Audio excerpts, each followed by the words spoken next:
बंधु माने आजिर एही कार्यक्रम को आपण मानक स्वागत। आजिर एही कार्यक्रमटी कन्या राशि व्यक्ति विशेष मानक पई बहुत गुरुत्वपूर्ण अटे। कारण कन्या राशि व्यक्ति विशेष मानकर जीवन एही होली तथा दोल पूर्णिमा परठारु संपूर्ण भावरे बदलिबाको जाउछि। कारण होली दिन अर्थात मार्च 15 दिन सूर्य निजर राशि परिवर्तन करबाको जाउछन्ति। शनि मध्य 29 मार्च को निजर राशि परिवर्तन करबाको जाउछन्ति। तो एहार प्रभाव रे आपणक जीवन रे मध्य एक बड़ परिवर्तन हेबाको जाउछि। आपणकर स्वास्थ्य, शिक्षा, प्रेम जीवन, वैवाहिक जीवन, भाग्य, क्यारियर एवं व्यापार वाणिज्य प्रतिटी क्षेत्र रे एहार प्रभाव पड़िबाको जाउछि। तेबे आपणक जीवन रे केउ सब परिवर्तन हेबाको जाउछि, केउ सब घटना गुड़िक आपणक जीवन रे घटिबाको जाउछि, से विषय रे जानिबा पई आपण माने भिडियोटी को स्किप न करी शेष पर्यंत निश्चय देखंतु एवं भिडियोटी को लाइक करी चैनल टी को सब्सक्राइब करि दियंतु। कमेंट बॉक्स रे भक्ति एवं श्रद्धार सहित जय श्री कृष्ण निश्चय लिखंतु। तो बंधु माने आसंतु आरंभ करिबा आजिर एही कार्यक्रम को, जहा कि जन्म राशि एवं चंद्र राशि उपरे आधारित अटे। तो बंधु माने राशि चक्र 12 गोटी राशि मध्यरु षष्ठ राशि हेउछि कन्या राशि। तो बंधु माने आपणक कुंडलीर प्रथम भावरे विराजमान अछंती केतु, षष्ठ भावरे विराजमान अछंती सूर्य एवं शनि। तेबे 15 मार्च को सूर्य आपणकर सप्तम भाव को चलन करिवे एवं 29 मार्च को शनि मध्य आपणकर सप्तम भाव को चलन करिवे। तो आपणकर सप्तम भावरे विराजमान अछंती बुध, शुक्र एवं राहु। आपणकर नवम भावरे विराजमान अछंती देवगुरु बृहस्पति एवं दशम भावरे विराजमान अछंती मंगल। तो सर्वप्रथमे आसंतु जानि नेबा जे आपणकर स्वास्थ्य किपरि रहिबो एही दोल पूर्णिमा परठारु। तेबे आपणकर प्रथम भावर अधिपति हेउछंती बुध। तेबे बुध आपणकर सप्तम भावरे विराजमान अछंती। तेबे आपणकर सेमिति किछि गंभीर स्वास्थ्य जनित समस्या देखा जाउ नाही। केवल जेहेतु बुध राहुଙ୍କ सहित विराजमान अछंती सेथिपाई आपणकर त्वचा संबंधी किछिटा समस्या देखा दे पारे एवं गुरु जेहेतु शत्रु राशि रे अछंती तो डाइजेस्टिव सिस्टम रे टिके प्रॉब्लम देखा दे पारे। तो केवल एही सब प्रति आपण सावधान रहंतु। एहा व्यतीत अन्य कोनोसी समस्या आपणकर स्वास्थ्य रे देखा जीव नाही। एबे आसंतु जानि नेबा विद्यार्थी मानको पई किपरि रहइबो दोल पूर्णिमा परर समय। तेबे कुंडलीर पंचम भावटी होइथाय आपणकर शिक्षार भाव। तो आपणकर पंचम भावर अधिपति हेउछंती शनि, जे कि षष्ठ भावरे विराजमान अछंती एवं सूर्यଙ୍କ सहित विराजमान अछंती।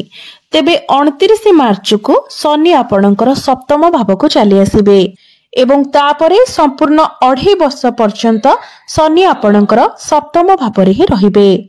तेबे 29 मार्च ठारू 18 मई पर्यंत शनि एवं राहु एकत्र रहिबे, जहा फलरे एठारे श्रापित दोषर निर्माण हेबो, जहा फलरे आपणक मन मध्यकु नाना प्रकारर नकारात्मक चिंताधारा आसीबो।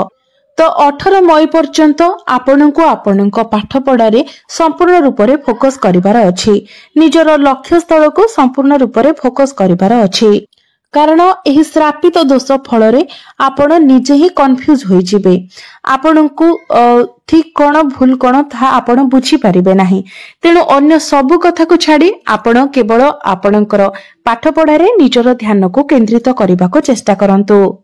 पाठ पढ़ा तो आपण घर ठीक ठाक रहिबो, किंतु तरबरिया भावरे आपण कोनोसी डिसिजन नियंतु नाही किंबा कोनोसी कार्य करंतु नाही।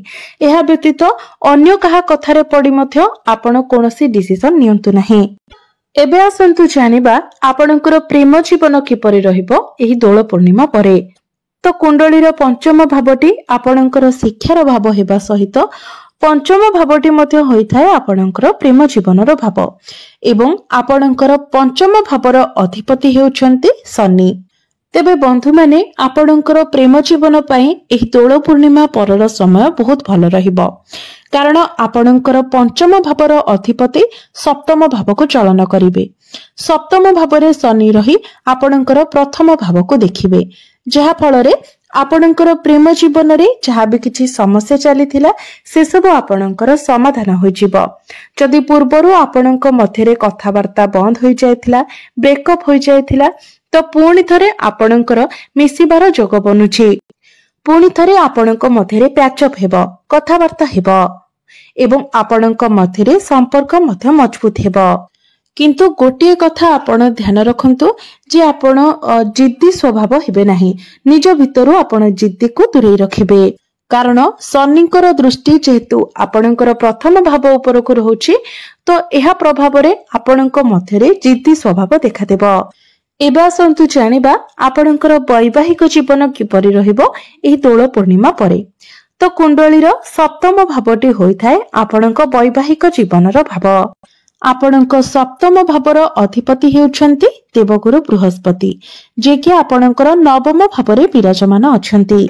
तेबे आपणकर वैवाहिक जीवन रे सबुठारु बड़ परिवर्तन आसीबो 18 मई परे जेतेबेले राहु आपणकर सप्तम भावरु बाहरी आपणकर षष्ठ भावको प्रवेश करिवे। राहु हेउछन्ति मुंड विहीन ग्रह छाया ग्रह तो बिना किछि कथारे ही आपणक मध्यरे झगड़ा होई जीवो किछि कथा नथिबो छोट छोट कथारे ही आपणक मध्यरे युक्ति तर्क होई जीवो हठात परिस्थिति बदली जीवो एपरि किछि समस्या निश्चित भाबरे गत 1 वर्ष धरि आपणक जीवन रे चली आसुथिबो। तेबे 18 मई को राहु निजर राशि परिवर्तन करिवे एवं आपणकर सप्तम भावरु बाहरी जिवे तापरे आपणकर वैवाहिक जीवन ठीक ठाक रहिबो। मात्र शुक्र एवं बुध मध्य जेहेतु आपणकर सप्तम भावरे अछंती तो वैवाहिक जीवन आपणकर बहुत भल रहिबो। गुरु मध्य आपणकर नवम भावरे अछंती तो ए सब प्रभाव रे दोल पूर्णिमा परे आपणकर वैवाहिक जीवन बहुत भल रहिबो। भाग्यर कथा हेबा जदि तो आपणक कुंडलीर नवम भावटी होइथाय आपणक भाग्यर भाव। तो आपणकर नवम भावर अधिपति हेउछन्ति शुक्र जे कि आपणकर सप्तम भावरे विराजमान अछन्ति एवं सप्तम भावरे शुक्र उच्चस्थ मध्य अछन्ति। भाग्यर कारक ग्रह देवगुरु बृहस्पति मध्य आपणकर भाग्य भावरे विराजमान अछन्ति जहा फल रे एही दोल पूर्णिमा परे आपणको संपूर्ण रूप रे आपणक भाग्यर साथ मिलिबो प्रत्येकटी कार्य रे आपणको सफलता मिलिबो। तो आपण जदि कोनोसी बड़ कार्यर आरंभ करिबा पई चाहुछंती कोनोसी बड़ इन्वेस्टमेंट करिबा पई चाहुछंती कोनोसी बड़ जिनिस आपण किना बिका करिबा को चाहुछंती किबा आपणकर कोनोसी मीटिंग किबा डील रहिछि आपण कोनोसी शुभ मांगलिक कार्यर आयोजन करिबा को चाहुछंती तो ए सब प्रत्येक कार्य रे आपणको सफलता मिलिबो बिना किछि बाधा विघ्न रे आपणकर कार्य सुरुखुरु रे होई जिवो। एमिति कि दोल पूर्णिमा परे आपण कोनोसी बड़ जिनिस किना किना करबा को करि पारंती जाकि आपणकर परिवारर खुशीर कारण हेबो। क्यारियर रो कथा हेबा जदि तो कुंडलीर दशम भावटी होइथाय आपणकर क्यारियर भाव कार्य क्षेत्रर भाव। तेबे आपणकर दशम भावरे विराजमान अछंती मंगल जहा फल रे आपण निजर कार्य क्षेत्र रे बहुत एनर्जेटिक रहिबे। तेबे आपण निजको बॉस भाबी नेबे नाही कारण मंगल जेहेतु सेनापति अटंती तो आपणक मध्यरे मध्य सही भली नेचर देखा देबो।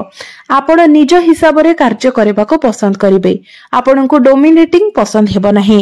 एहा व्यतीत मंगलंकर दृष्टि आपणकर प्रथम भाव उपरे मध्य रहुछि जहा फल रे आपणक मध्यरे टिके क्रोध स्वभाव मध्य रहिबो।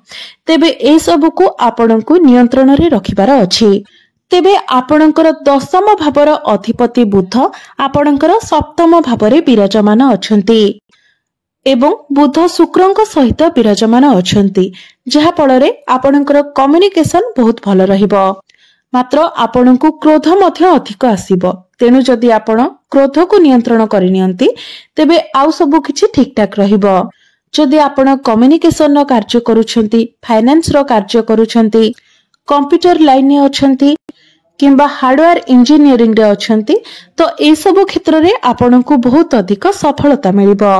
दोल पूर्णिमा परे आपणकर भाग्य जेमिति सर्वश्रेष्ठ रहिबो क्यारियर मध्य आपणकर सर्वश्रेष्ठ रहिबो। जदि बिजनेस रो कथा हेबा तो बिजनेस रो कारक ग्रह बुध आपणकर सप्तम भाव शुक्रଙ୍କ सहित विराजमान अछंती, जहा फल रे एही दोल पूर्णिमा परे आपण बहुत शार्प रहिबे, चालाक चतुर रहिबे, आपणकर माइंड बहुत शार्प रहिबो। आपण निज बिजनेस रे बहुत किछि नुआ करिबा पई चेष्टा करिवे, बिजनेस को आगो को बढ़ाइबा पई चेष्टा करिवे, आपणकर डेली इनकम बढ़िबो, आर्थिक स्थिति आपणकर सुदृढ़ हेबो, आपणकर बिजनेस रे ग्राहक मध्य बढ़िबे।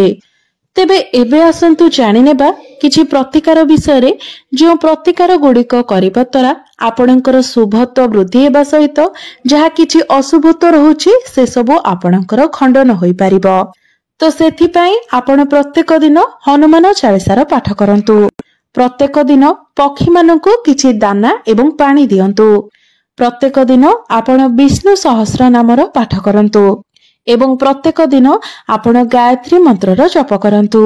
तेबे बंधु माने आपणकर जीवन मंगलमय हेउ, एहा ही ईश्वरंक निकटरे मोर प्रार्थना। धन्यवाद।